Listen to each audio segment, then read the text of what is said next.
ma credo che la possibilità vi sia, insomma.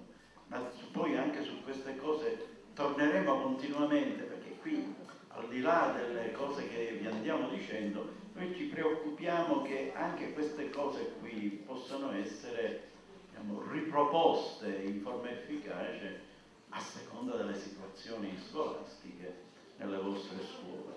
E voi stessi poi dovete farvi portatori presso i colleghi e nel vostro ambiente di un metodo vivace ed efficace, perché diventa pura erudizione e questo non ci serve.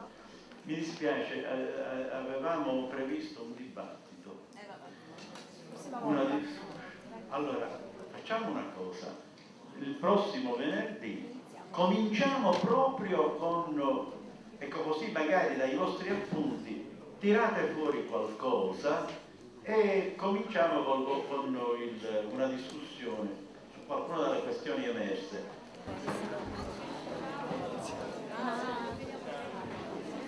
Si deve firmare? Ce ne hanno mandati per via mail.